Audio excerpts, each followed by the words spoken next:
আসসালামু আলাইকুম। আমি তাওফিক, ফ্রিল্যান্সার এবং ওয়েব ডেভেলপার।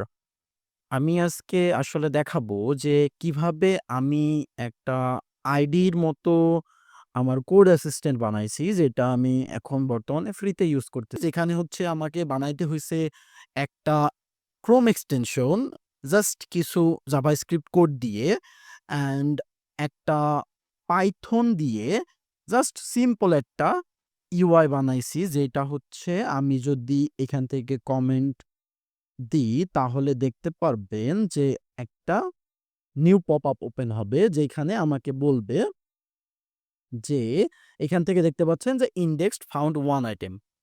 এই একটা আইটেম পেয়েছে এখান থেকে এবং ফাইল ওয়াচার শুরু হয়ে গেছে। এখান থেকে পোর্ট একটা শুরু হয়ে গেছে। এপিআই পোর্ট যেটা বলে। অ্যান্ড আপনারা যদি দেখেন তাহলে এখানে আমাকে একটা ইনপুট বক্স দিয়েছে, একটা file operator, preview and send button.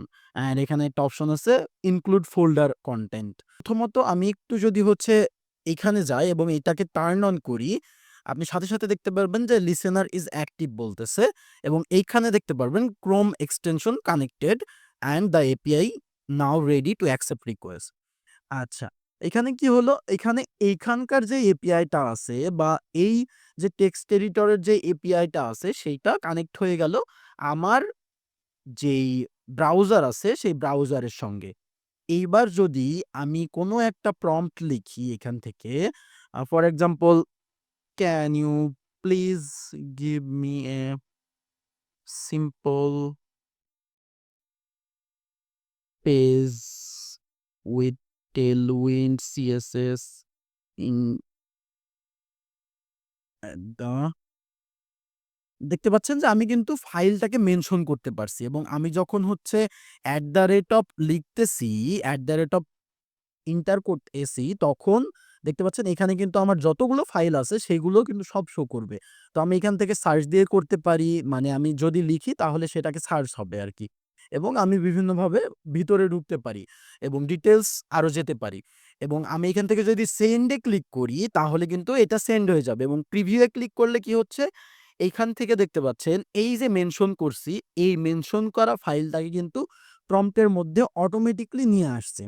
তো নিয়ে আসার ফলে কি হবে? ফাইলের যে আপনার একটা কনটেক্সট থাকবে বা কোডের যে ডিটেইলস গুলো থাকবে ওগুলোকে আমাকে কপি করে গিয়ে চ্যাটবটে দিতে হবে না। এবং আমি যদি এখন সেন্ড এ ক্লিক করি তাহলে দেখতে পারবেন এখান থেকে getting response from API and এখানে দেখতে পাচ্ছেন একটা নতুন উইন্ডোজ কিন্তু ব্রাউজারের ওপেন হয়ে গেছে এবং এইখান থেকে আমি জেমিনি ইউজ করতেছি বর্তমানে, যেহেতু আমার কাছে পেইড সাবস্ক্রিপশন আছে এবং তাদের 2.5 প্রো মডেলটা লেটেস্ট অ্যান্ড অনেক ভালো কোডিং এর জন্য। তো দেখতে পাচ্ছেন এখানে কিন্তু ইজিলি একদম সহজে আমাকে জাস্ট ইয়েটা দিয়ে দিয়েছে, রেসপন্সটা দিয়ে দিয়েছে এবং আমাকে এইখান থেকে কপি করে গিয়ে এখানে পেস্ট করতে হবে না। আপনি দেখতে পাচ্ছেন এখান থেকে আমাকে বলে দিছে যে response content code review, please review them and click apply change to proceed. So এখানে বলতেছে যে আমার কোডটা পেয়ে গেছি। আমি এখান থেকে চাইলে সবটুকু কপি করতে পারি। বাট আমি কি করব? আমি করব হচ্ছে এইখান থেকে অ্যাপ্লাই চেঞ্জেস। অ্যান্ড দেখতে পাচ্ছেন এখান থেকে বলছে যে কোন ফাইলটায় চেঞ্জটা আসলে আসবে। আমি যদি ইয়েস এ ক্লিক করি অ্যান্ড ওকে তে ক্লিক করি, আপনি দেখতে পারবেন এখান থেকে আমি একটা কিন্তু ফাইলের প্রিভিউ পাবো। এইখান থেকে টেলউইন্ড সিএসএস এর একটা হ্যালো ওয়ার্ল্ড আসতেছে এবং টেলউইন্ড সিএসএস এর সুন্দর একটা বিষয় চলে আসতেছে। এবার আমি যদি আরো কিছু ফোল্ডার এড করি, ফর এক্সাম্পল সিএসএস, সরি, আমি এড করব জেএস। যেহেতু আমরা টেলউইন্ড সিএসএস ইউজ করতেছি, আমরা সিএসএস ইউজ করব না। দেখতে পাচ্ছেন সাথে, সাথে কিন্তু সিএসএস ফোল্ডার যে একটা এড হয়েছে সেটা কিন্তু এটা ট্র্যাক করে নিয়েছে। এবং আমি যদি আবার মেনশন করি যে, "can you please add something with the index dot HTML" and আপনারা এখান থেকে দেখতে পারবেন আমি কিন্তু ফোল্ডারটাকেও মেনশন করতে পারবো। আ আর আমি এখন মেনশন করতেছি index ডট এইচটিএমএল এবং তারপরে আমি যদি বলি যে is this code, add the code at JS folder and link them.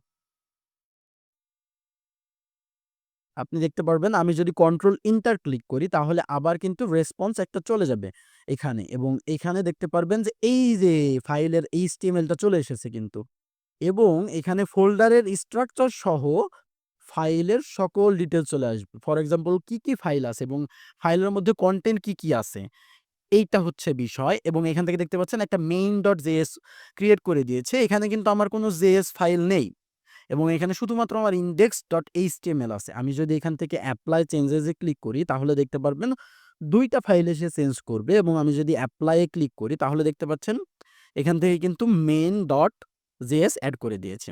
এবং আমি এখানে গিয়ে যদি ক্লিক করি তাহলে দেখতে পাচ্ছেন জাভাস্ক্রিপ্ট ইস ওয়ার্কিং। এই হচ্ছে ব্যাপার অ্যান্ড আপনারা যদি আরেকটা বিষয় দেখতে চান সেটা হচ্ছে ইনক্লুড ফোল্ডার কনটেন্ট। সেটা কি?